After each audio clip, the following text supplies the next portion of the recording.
Welcome to Dropping In, a podcast of storytelling and interviews with your host, Winter Olympian Mercedes Nicoll.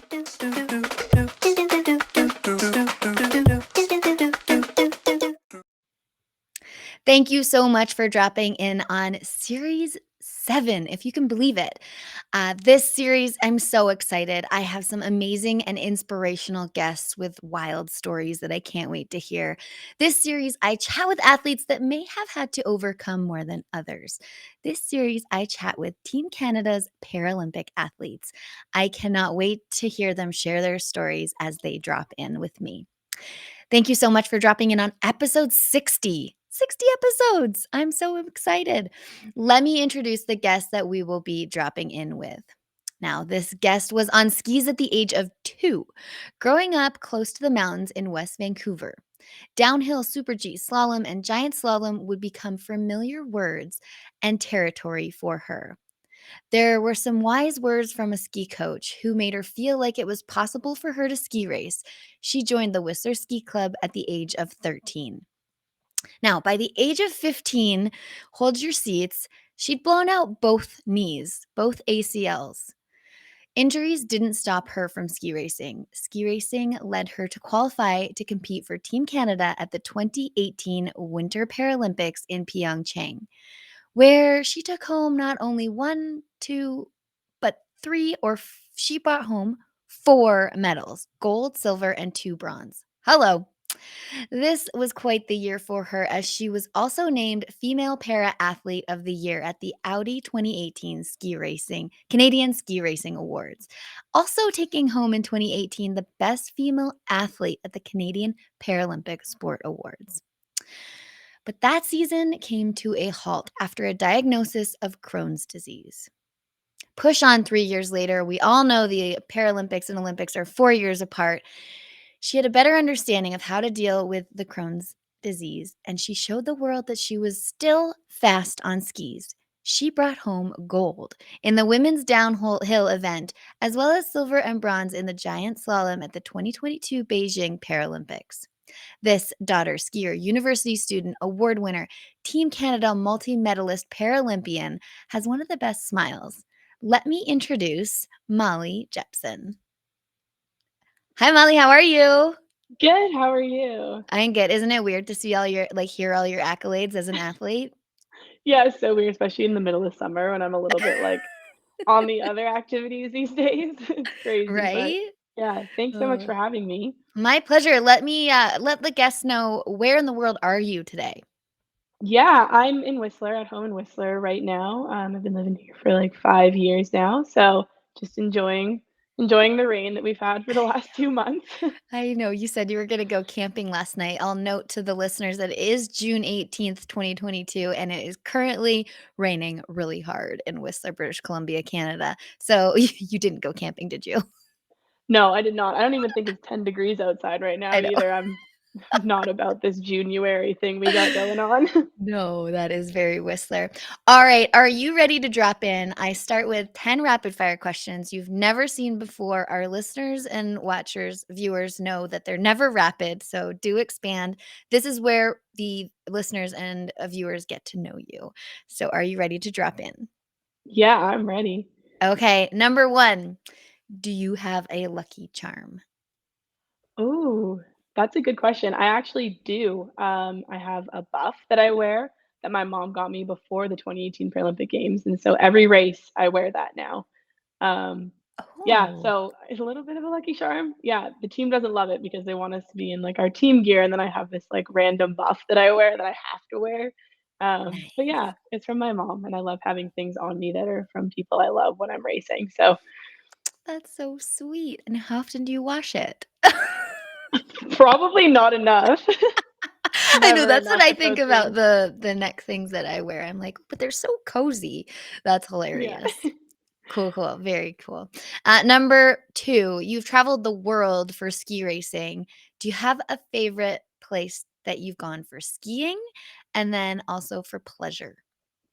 Yeah, I think for skiing, definitely Chile. I love South America, and I was Yes. super lucky. My head coach when I was like 13, 14, 15 years old, he actually ran one of the resorts down, in Chile called La Parva, and so it kind of felt like a second home. I think I've gone Amazing. 7 or 8 years in a row down there now, and I love it. COVID obviously put a little bit of a wrench in that, so it's been a couple of years now, but hopefully going back soon. So, yeah, for skiing, definitely Chile, and it's awesome to be on snow in the summer in a winter place. And then not for skiing, that is a good question. I love Mexico. I love heat. Mexico, yeah. I love the heat and I love the ocean. I grew up in West Van, so I like being close to the ocean whenever I can be. So actually, yeah, I just got back from a little holiday in Florida. Just like to be, yeah, by the ocean. But Yeah. definitely Mexico. I mean, if anyone looks at your Instagram, you can see that you like to, be in the water as well. Yep, in the water, Awesome. outside, in the mountains, anything outside, and I am Outdoors. happy. That's so nice. Well, the fact that I asked that, so you grew up in West Van, you're now living in Whistler. Would you say that you are a big city or small town kinda gal? Definitely small town. I get Yeah. overwhelmed even driving over Lionsgate Bridge down into downtown Vancouver these days. So do I.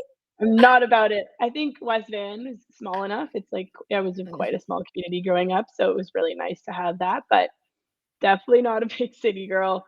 I'm actually moving to Squamish, on August 1st, and that feels big for me even right now. ah, So, I love it. um, but yeah, I love the sea to sky and I love, yeah, love everything about it. So it's a great size Nice. here.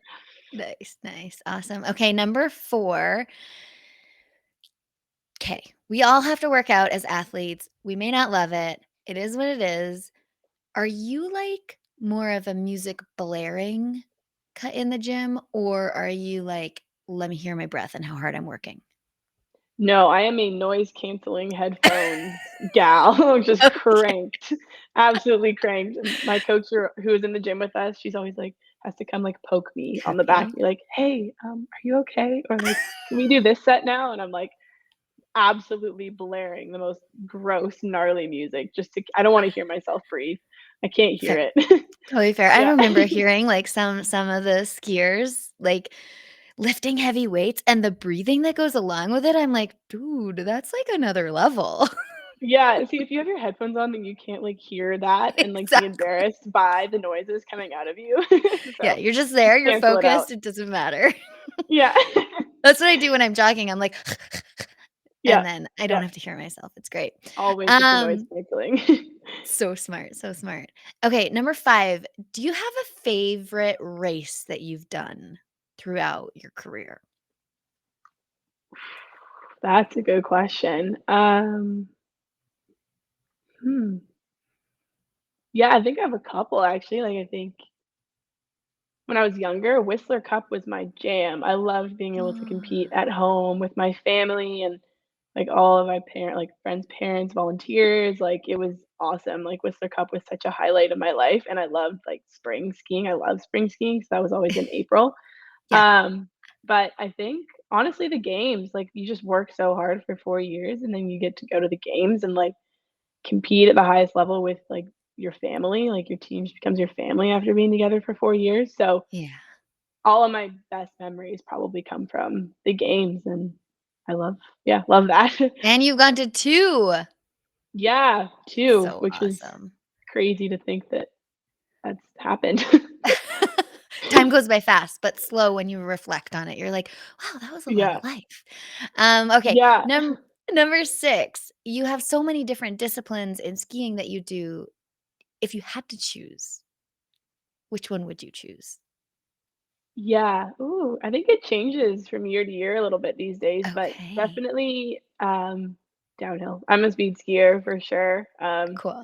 Grew up in Whistler. I grew up with Jordan Williams and Rob Boyd and all of the, kind of crazy Canuck guys teaching Yeah, me what speed was all about. So I'm definitely more of a speed skier. Whistler breeds those. nice. Um, yeah, definitely downhill. Oh, you're after my own heart. I love going fast too, so we're gonna have to go on the hill together, I think. Yeah, I think so. Okay, number 7, what would you say, and I this might be a little bit biased, of an answer from you, but that's okay. Um, in Canada, the best place to ski?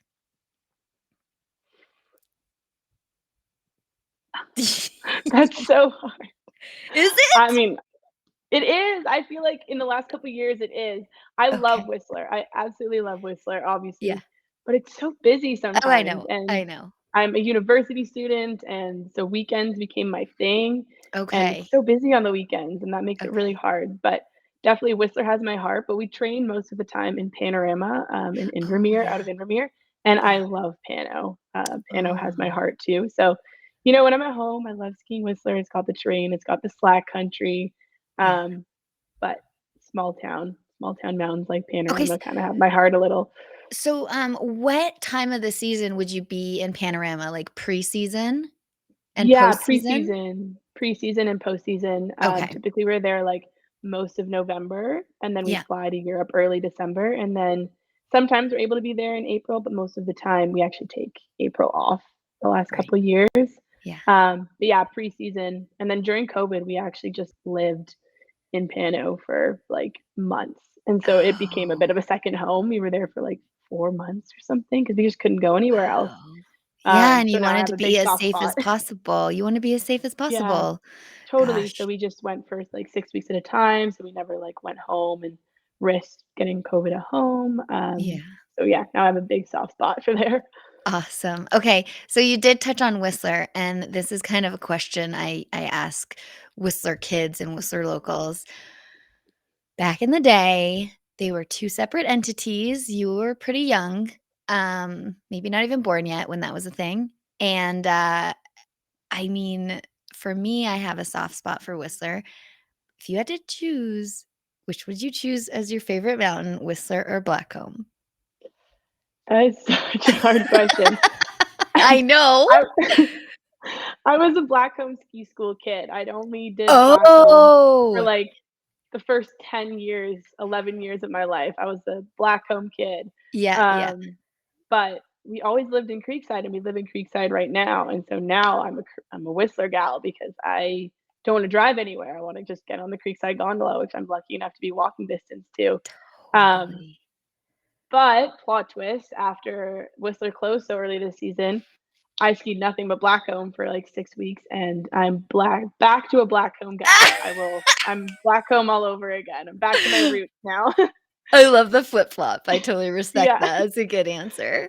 yeah. I had snowboarder Robin Van Gin on, and I was like, "If you had to choose snowboarding, surfing, or skateboarding," she's like, "No, no, I don't choose. I do not choose." And I was like, "Fair. That's a valid answer." Yeah, it's a hard choice. It's all great. Yeah, it is, totally. Okay, number 9. You have medals from Pyeongchang and Beijing, and they're very different. Every games, the medals are created in such a fantastic way. Which one's cooler?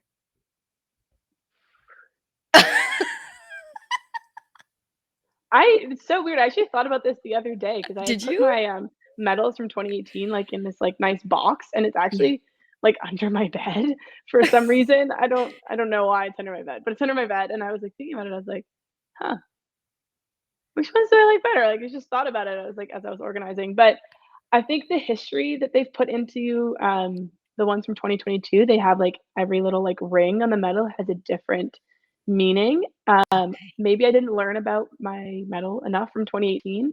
Yeah. There's always history involved with all of the designs, but I think 2022, I just spent a lot of time learning about it, and it's Yeah. got this really cool, like, constellation kind of design on the back about, like, a space discovery that was made a really long time ago, and so I just think I connected more to the history of 2022. Yeah. But they're both so cool, and the ones from 2018 are so incredibly heavy even compared to Oh, 2022. So that's something, but yeah, I think 2022, are pretty cool. that's awesome. Yeah, there is so much thought that goes into them. I love that. Mhm, Number 10, the last one of the rapid fire that is never mhm. rapid, but we are really getting to know you. If you weren't skiing, what would you be doing? That's a really good question. Um, I grew up as a competitive gymnast, so that was Mm, kind of my thing for many, many years, and then actually after I had my first ACL surgery, I had trouble going back to the sport, mhm. but I don't even know. There's What are you so taking in many things. university?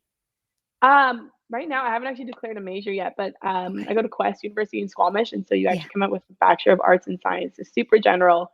nice. I'm focusing a lot on kind of everything, mostly Mhm. psychology actually. But Oh. I would like to go back into sports, so kind of setting Mhm. myself up to go into kinesiology for my graduate degree. Well, Honestly, probably something outside. I'd probably be pursuing like a guiding certificate of some kind and working for a heli ski company, something like that, I think, if I wasn't yeah, skiing. yeah. I spend most of my weekends backpacking when it's not gross outside, Same. um, and biking. And yeah, I don't Sea to Sky just like makes it so easy to do so many different activities. I don't know if I could ever choose. It does, and I think being an athlete, like, what we don't realize until we kind of have an injury or have time to reflect is, like, how many sports we actually do in a day, which is not, like, Exactly. normal. Normal people, I don't think they do, like, 5 sports in a day. No, Oh, I keep having to force myself to, like, take 1 out of the 7 days of the week off, otherwise right. I just don't make it to Monday again because 'cause I'm For just sure. so exhausted. I'm like, "Okay, I'm Totally. gonna go lift, and then I'm gonna go for a hike, and then I'm gonna go biking, and then we should probably go swimming," and I'm like, "Oh my god, rein it in." What else? What else? I love it. Yeah. Well, thank you for doing the rapid fire. We definitely learned, that you have a lucky charm. Mhm. Um, you're a small town girl. Chile and Mexico are some faves on the list. And, we didn't even touch about in the bio, your gymnastics background. And Mhm. I also haven't shared with everyone, what makes you a Paralympian. So do you Yeah, wanna I just share that with everyone a little bit? can you see? Yeah. Yeah, there we go. So So I for was the born listeners, Yeah. just share, yeah, what that is. Yes, I was born missing a few fingers on my left hand. Um, that's kind of it. Yeah, I have a thumb, which makes life very nice and easy having a thumb, but other than that, I don't really have any other fingers on the left hand. It kinda Yeah. looks like a shaka, like, every time Nice. I go surfing, they're like, "Shaka, bro." I'm like, "Nice." Oh, that's awesome. But I used to love to tell kids that I had my, fingers bit off by a donkey. I was also a horse girl growing up, so that was Okay. my thing. I love to traumatize children with that. But yeah, very just born with missing a couple fingers, and so I can't hold, a ski pole on my left side, so I just ski Mhm. with one pole. Okay. Yeah, that's kinda it. And that's how you grew up like that, so you don't really know any different, right? No, not at Yeah. all, and honestly, until 2017, until the year I joined the Canadian Paralympic ski team, I skied able body, I skied FIS, I skied with Worcester Mountain Ski Club, I never even went into, like, the para sport side of things, Yeah. until right before 2018, and I was like, "Oh, maybe I should try and go to the games." So it was kind of always a little bit of a don't wanna say backup option because it's not a backup option, it was always something that Mhm. I wanted to pursue, but I was Yeah. also super focused on even trying to make it to the Olympics, and that was very much in my plans until I, was a couple ACLs in and realized I was I was having a bit of a hard time, and so I just Yeah. refocused a little bit on my priorities and who I was and my values, and yeah, now we're a Paralympian. A two-time Paralympian, Yeah. multi-medalist, so Yeah. huge, huge pat on the back there, so cool. I've never been to a Paralympics, and for the people that don't know, the Paralympics are a couple weeks after the Mhm. Olympics, and the reason for that is because I know a lot of infrastructure needs to go in to make it, more accessible, and also they're Mhm. smaller, games. Mhm. Then there's a little less sports. Correct me if I'm wrong. Yeah.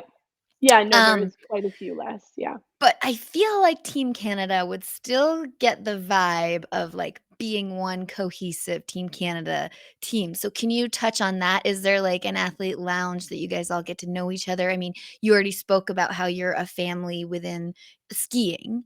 Does that Mhm. extend at the Paralympics for you? That's a good question, actually. In 2018, it definitely did.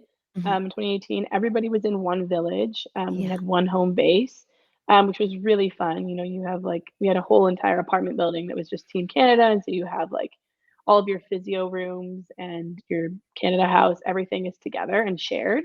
Yeah. And in 2022, this is actually not even because of COVID, but all of the villages were in different locations. And so we were actually the alpine team, we were actually the only ones in the village. So it was just Oh. us, which is super weird. It almost felt like a normal World Cup race or a normal world champs. It was just us. And Oh, the only weird. time that we were together as a whole team was actually on our charter flight.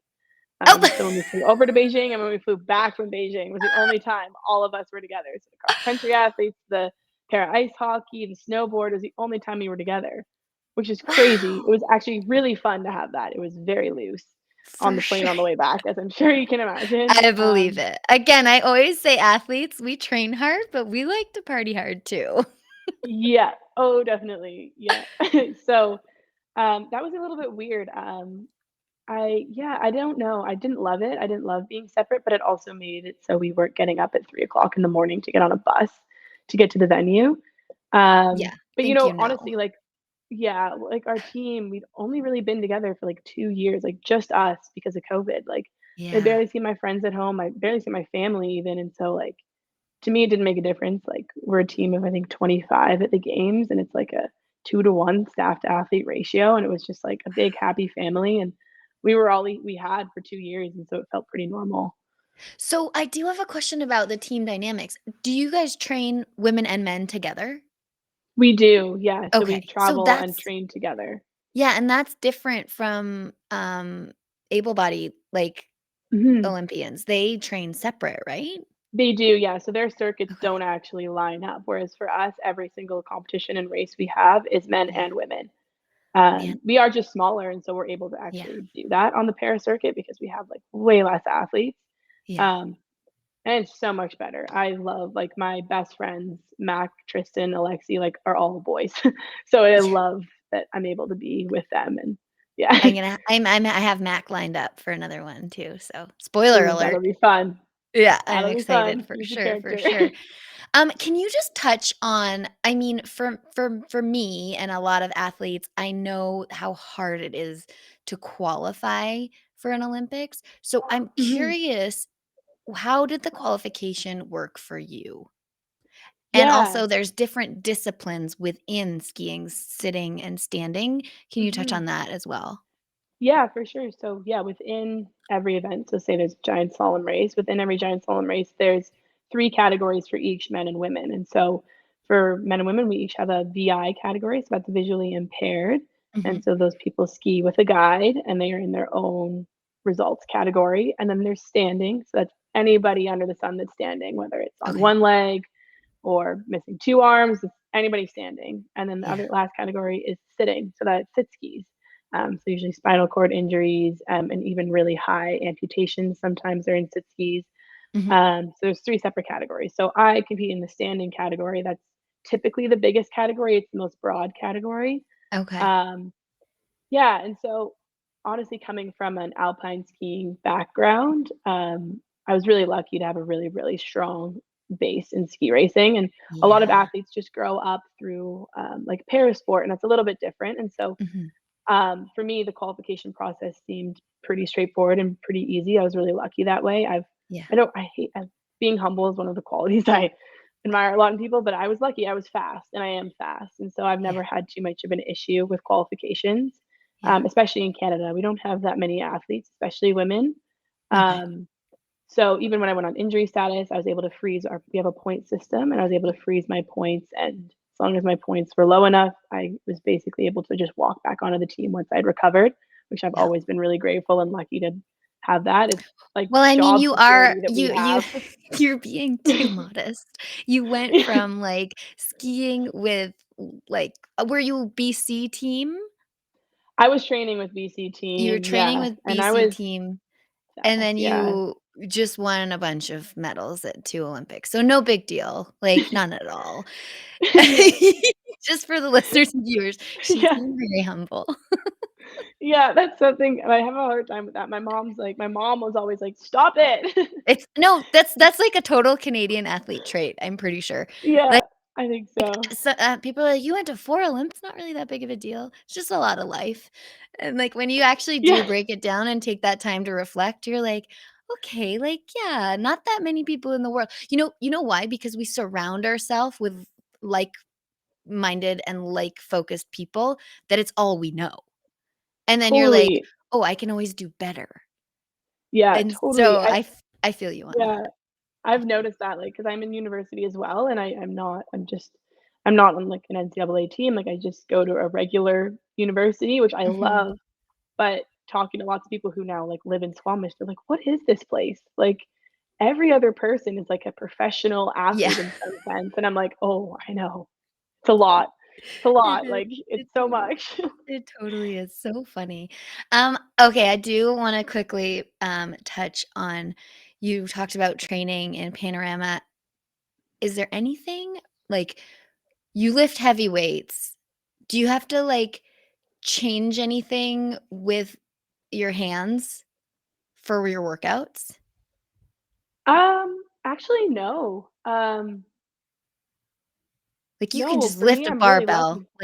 like, heavy, heavy. Yeah, actually, I guess a little bit, like, I don't deadlift a huge amount, like, my pull ability isn't very heavy.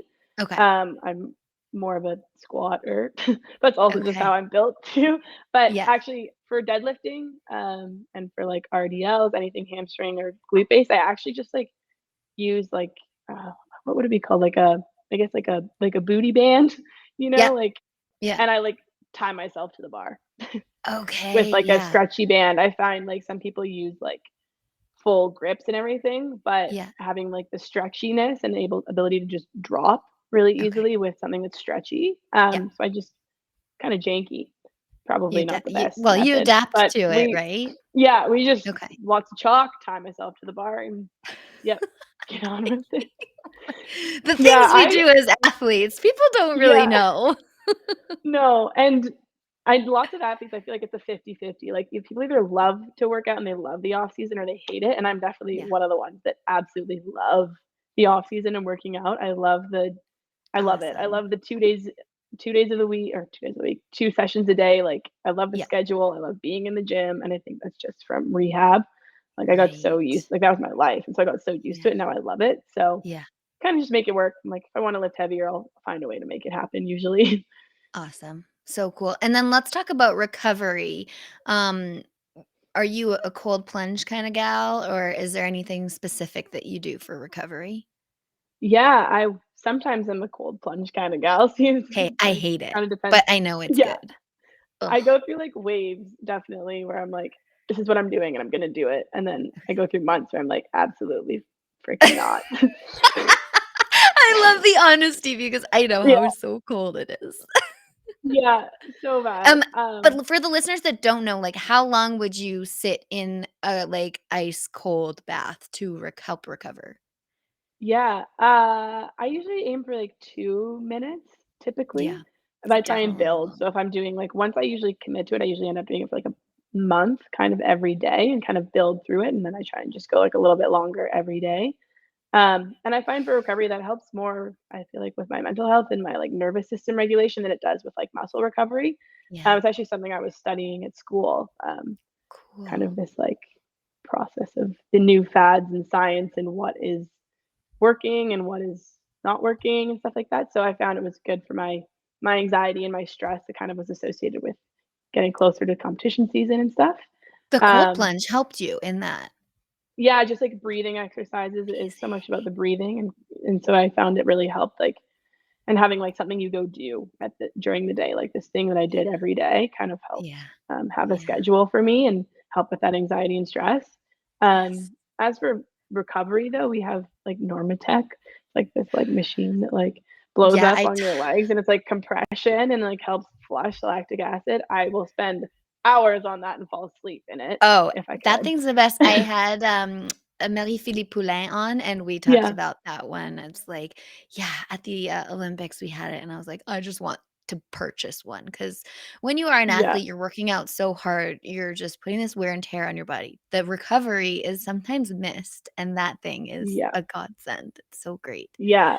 I think the Oh, older you get through athletics, the more you realize how important recovery is. Like, the yeah. older I get, the more I'm like, "Whew, I'm hurting today. I gotta Yeah. put some time into not And just you're push still through, I young. gotta." Yeah, I know, oh my god. I'm so Keep doing it. lucky I'm Keep young, doing but what I'm you're doing. I love Yeah. it. So We didn't touch on the Crohn's. mhm. I did have, like, just a couple questions. Can you maybe just first elaborate on what it is for people that may not know? Yeah, so Crohn's is an autoimmune disease. It runs in the same family as celiac disease and colitis, ulcerative colitis.